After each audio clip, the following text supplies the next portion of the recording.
assignments. One was a individual assignment, another was a group assignment, and third type of assignment will be in the form of presentations, group presentations, and maybe I'll take one test also if time permits. So if we take stock of the situation, what we see is that there are three broad topics which are left from being covered, and I'm trying to go a bit fast, mainly because my idea is that once we finish the theoretical aspects quickly, then we'll have some time left for presentations and maybe some case discussions. So just kindly bear with me, and let me just ask you once again: is it okay? I mean, whatever we are trying to discuss, is it okay? Despite the kind of limitations that we all have, is it okay? Do you find the lectures useful and the PowerPoint which are provided on the website? Yes, that is kind of useful, sir. Okay, good. So today, very briefly, we will talk about the marketing decisions in the international markets. So you have already done a full-fledged paper, a complete paper on the principles of marketing.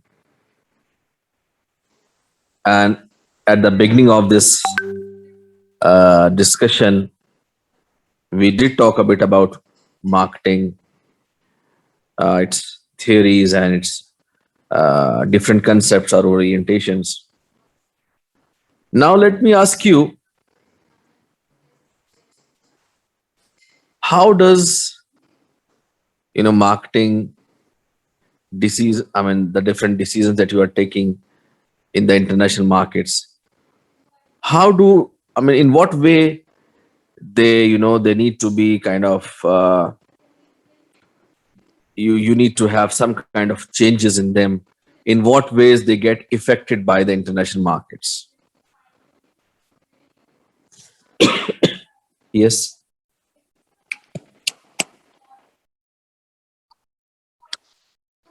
Okay.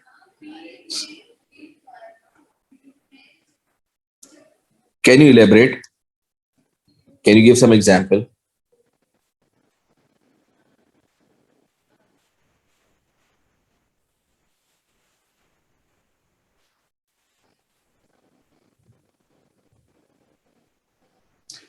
You can say that because of the different kind of regulatory framework present in different countries, the marketing decisions have to be kind of, they need to be aligned with those with that framework that is available, right? For example, in some countries, the products which are made by using the child labor, they are not allowed. So if you are exporting your products to such countries, you need to give sufficient evidence and the different certifications to prove that you are not using child labor. In fact, this kind of a legislation has affected India's carpet industry quite a bit, because in the carpet industry, it employs a lot of child labor in India. What other issues we need to take care of in case of international marketing? Sir, fair competition. Okay, that is also very important. Now the competition becomes, in fact, real, because you are competing in the international markets and you have the best of the best competing against you. in terms of quality, in terms of the competitive uh, statures or stances which they are taking against your products. So that's also very, very important. And you have to be now the situation, especially in the international markets. And if I say the developed countries, so the competitive edge comes from the real product differentiation, because the people in those markets are not really very sensitive to the prices. They are more sensitive to the quality issues. So the product itself has to come up to their expectations. It has to meet some basic standards. And, you know, all your product management, your brands, everything has to be of international standards. Some of the standards are prescribed, some of the standards are, legal in nature. You have to comply with them, they are statutory in nature. Whereas some of the standards are, it depends on you. You have to voluntarily adopt certain standards in order to, make it to that, basic level in order to compete with the international brands.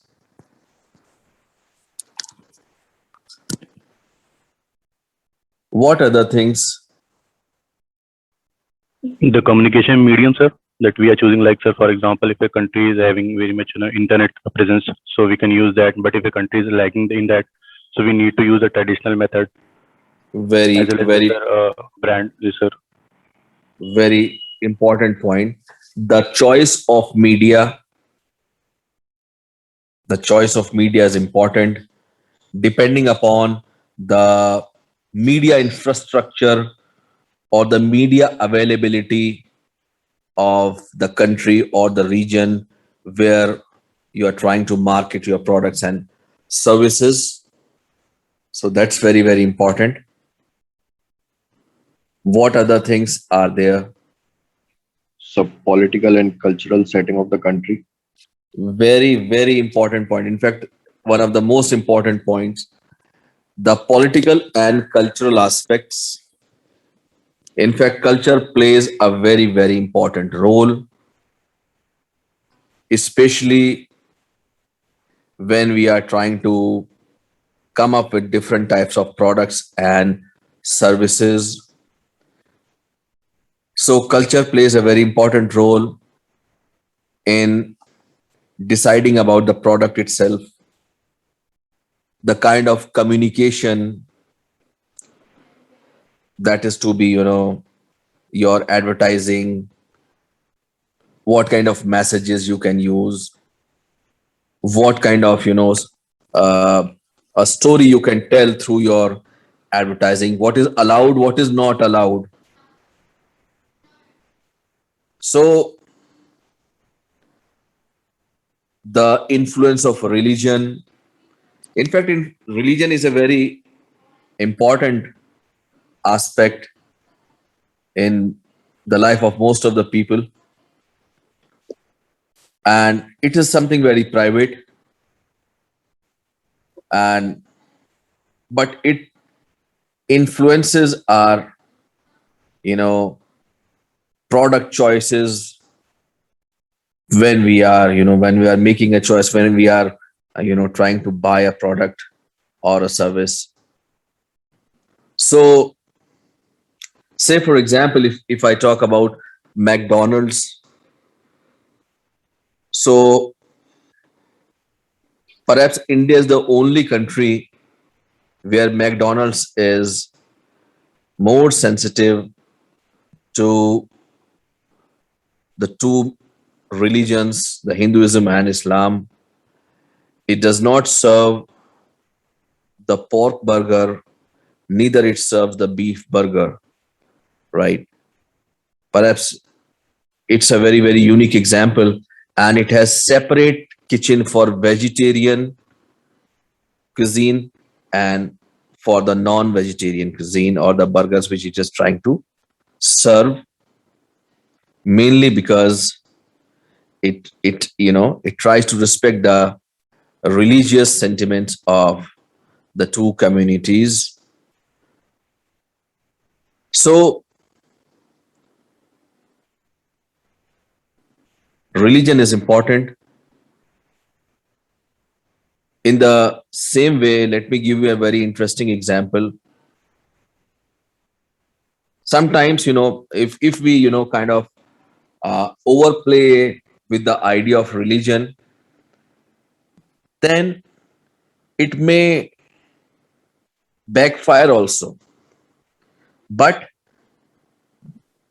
if we just look at it from the consumer's perspective, from the perspective of the consumer behavior, their preferences, like for example,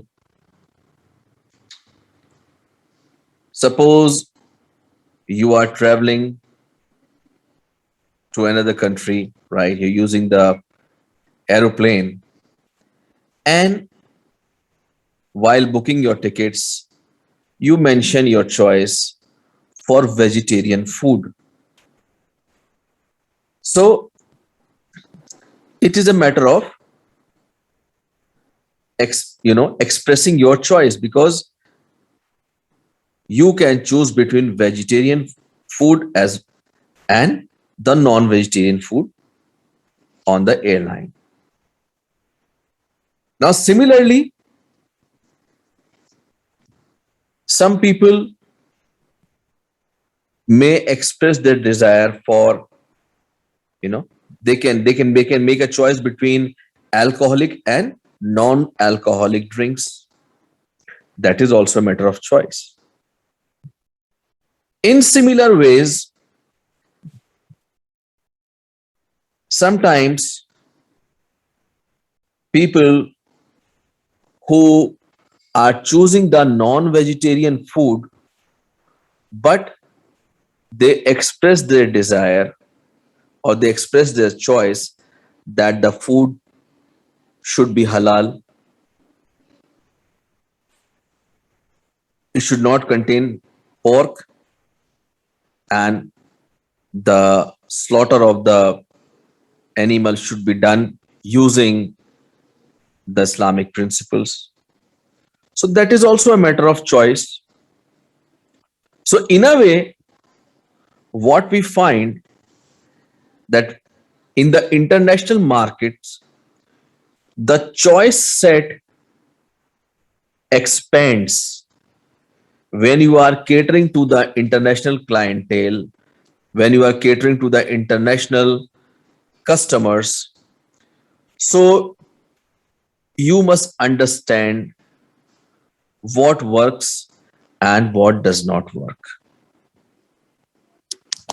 Are you getting me? Yes, sir. Is it okay with you? Okay, fine. Now let me give you another example. Again, using the case of McDonald's. In the case of the Arab countries, most of their advertisements for the McDonald's restaurant, they show a family kind of a setting wherein you will find a husband and a wife and children and a grandfather and grandmother together, visiting the McDonald's, and they are enjoying the food. If possible, I'll try to share with you some of the videos. Whereas some advertisements in India, which I have seen, they also show a setting where, friends from the college comprising of boys and girls, I mean, young boys and girls, or the girlfriend and a boyfriend, they're visiting the McDonald's and they are enjoying their food. So, culturally, the idea of the mixing of genders might not be, acceptable in the Arab context. So that is why the advertisers, the the creative team has to be very, very, sensitive. They have to understand the cultural sensibilities of the context where they are trying to, you know, do their communications. They must understand the target audience, its level of understanding and literacy, its media habits, how do what kind of what different medias they are being exposed to, and how they are consuming. I mean, what is their media consumption habits, what kind of languages they are, using. Say, for example, in some countries, the advertisements, the language generally, I mean, say whether it is English, whether it is French, whether it is German, it is written from left to right, whereas the Arabic or Persian language or Urdu is written from right to left. So the direction of the script also matters a lot. We'll discuss it with the help of an example subsequently. I'm just giving you a primer. Are you getting me? Yes, sir. Similarly, sometimes there is a temptation before the advertisers that they make an advertisement in, say, one language, and then they translate it into another language. At times it happens that when you translate certain words from one language into another, then they may have negative connotations, they may have negative interpretations, and it may backfire.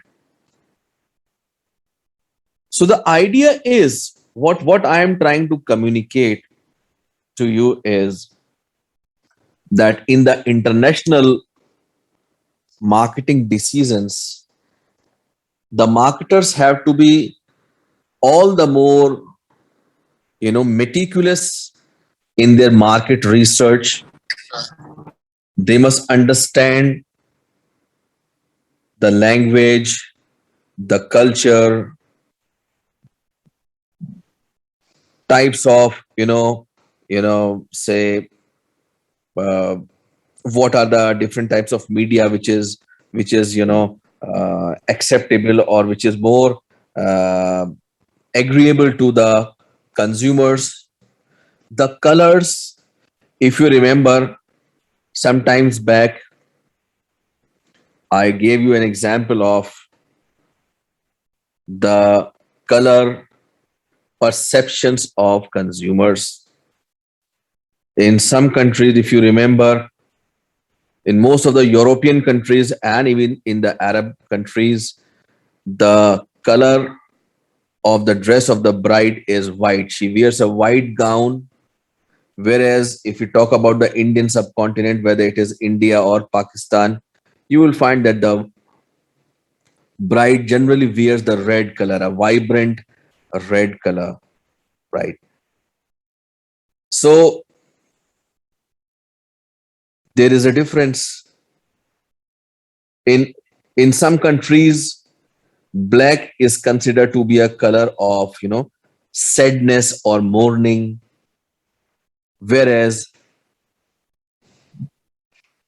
otherwise the black color is considered to be a color of power and authority, right? Somewhere, rather, in most of the countries, like, green color is associated with what? Yes. Nature, Yes, green color is associated with nature, Nature, yes. Eco-friendliness, very true, very true.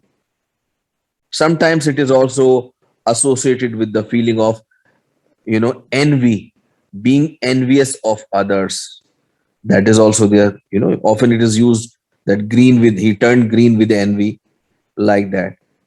Red is considered to be a color of passion, but at the same time, red is also considered to be a color of,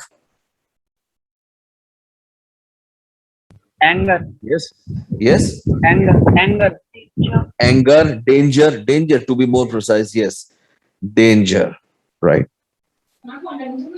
So, there are so many things, so many, you may call them small things, you may call them big things, but they exist.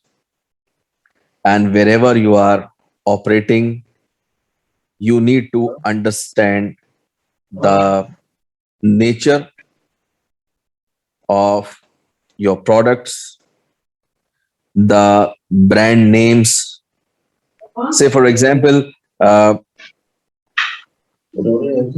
there was a brand name known as Nova, Ambassador Nova. Maybe you might have already done this in your marketing.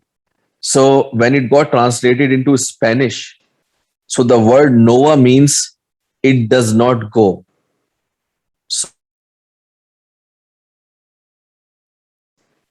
It does not go with an automobile. It just does not gel well. It means that you are trying to sell an automobile which is you know kind of immobile, which does not go. So one has to be very, very careful about the brand names which you are using, the color schemes on the product, primary packaging or secondary packaging. So, and in addition to that, the role of religion. I mean, I was talking to you about the halal food. For some people, it is a good idea, right? And believe me, like for example, let me just give you a very interesting example. Some of you, I'm sure, rather most of you will agree. Say, there's a novel concept of halal healthcare also, which is very much popular, not only in the Middle Eastern countries or Islamic countries, but also in India as well. There are so many hospitals which are, kind of applying for the halal certification because of a huge clientele which they draw from the Arab countries or the Islamic countries. So, for example, you have the patients who need to be examined by a gynecologist. So the first choice for any lady would be that the gynecologist should be a woman. In the European countries, even in Arab countries also, sometimes it happens that you have a male gynecologist. So given a choice, if you ask any women, given a choice, she would prefer a female gynecologist over a male gynecologist. Maybe she would kind of compromise with the competence, but that is how it is going to be. That's what going to be the preference. Do you agree with me? Okay.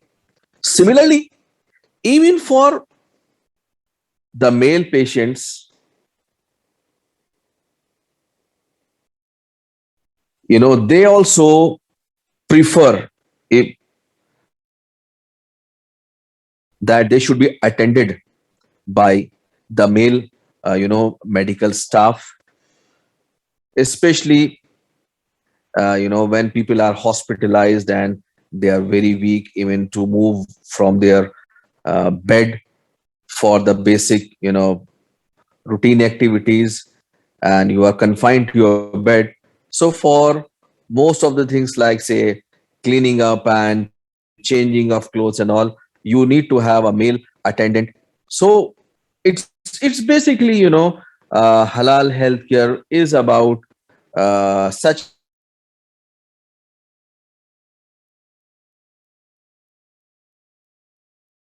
kind of, being sensitive to, you know uh, make the treatments more gender sensitive.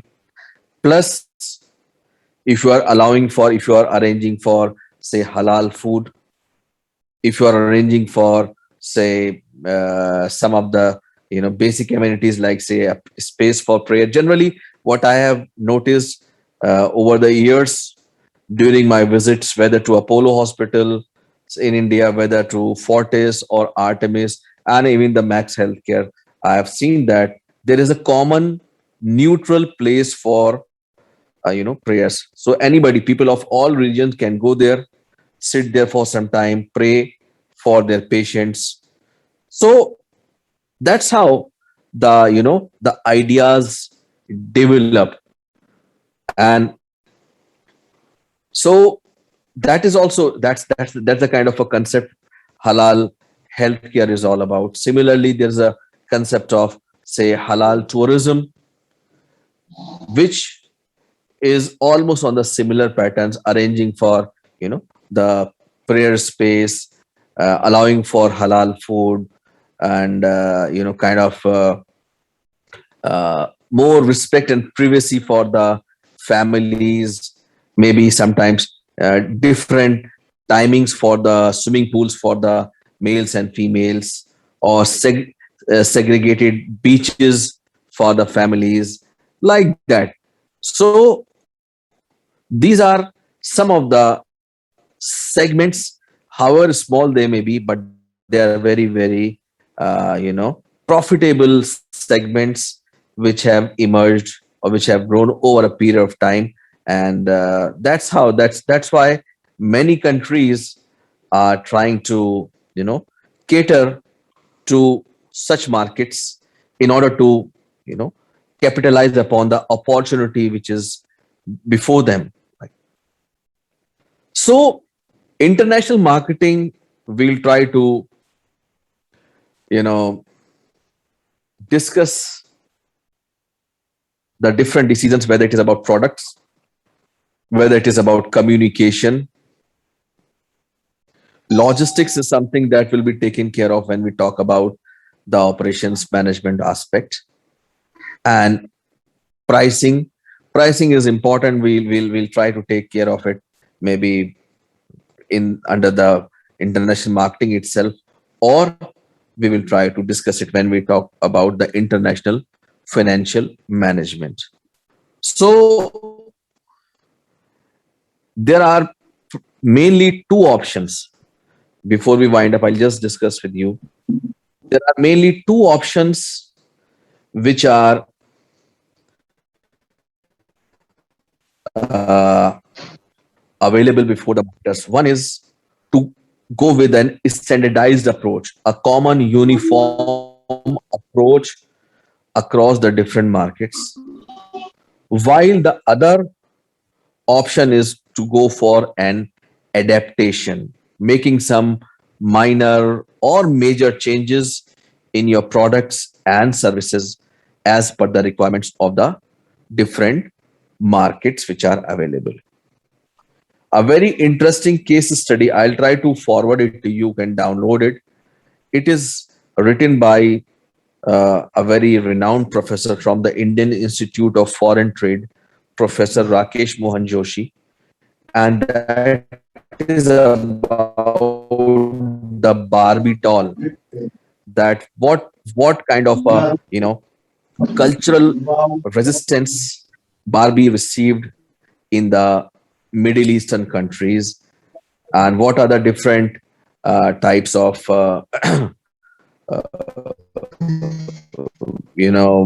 options or counterparts of Barbie which are available in the Middle Eastern countries. What are the reasons why the idea of a Barbie doll is not very much acceptable in the Middle Eastern countries? So I'll try to share that case study with you. I'll request you to go through and maybe in the subsequent class, we'll try to discuss the case. So you have Saturday, Sunday, and Monday, because Monday happens to be a holiday. So we'll meet on Tuesday and we'll try to discuss the case. So I'll just mail it to you on your WhatsApp group. So thank you very much for joining me. If you have any doubt, you can always seek a clarification.